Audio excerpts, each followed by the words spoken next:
Well, I'm here in the offices of Greenstone's accountants. I'm joined by Carolyn Whitaker, who is the tax manager here. And Carolyn, you've just been watching the autumn statement.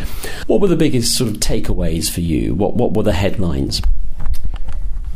I think it's clear that we still have tough times ahead.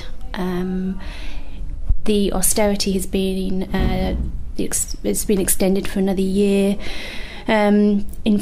One thing that was very clear from it all was that inflation is definitely rising at a higher rate than increases in state benefits and other bits and pieces that the government were offering.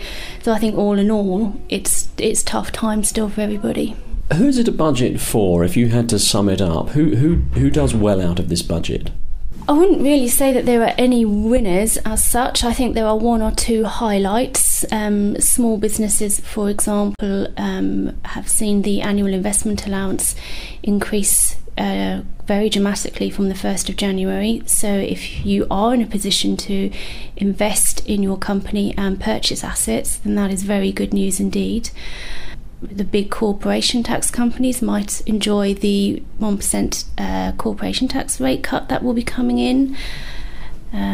The increase in the personal allowance from April next year as well could be a welcome news for certain families. But all in all, I'd say there are small highlights. There are no real winners in this, I don't think.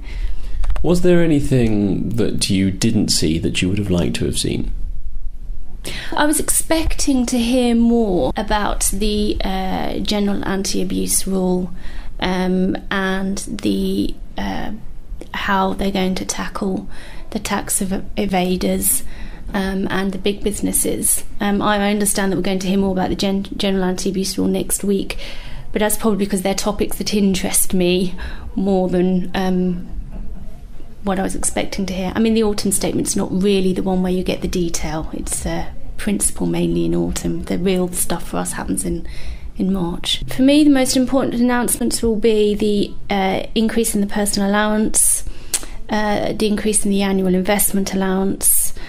It was interesting to hear that they're planning on increasing the IHT nil rate band. That's the first time in a number of years that's going to be increased. That's the inheritance tax. Yes, yeah. Looking at a typical, I don't know if there is such a thing, but a family, or on an average income, an average family, how will they fare for this? Is it positive, negative, or neutral? I don't think that this budget or the today's announcements offer anything really. I mean, the biggest things affecting families at the moment are the rising costs of food, fuel, heating bills. There is nothing offered today that will compensate for those external costs. So I think your average family can still expect a tough few years. So inflation's going up and we're getting poorer, so to speak. Yes, if you want to put it that way, then yes. Yeah, that's there was no big breaks for working families, no.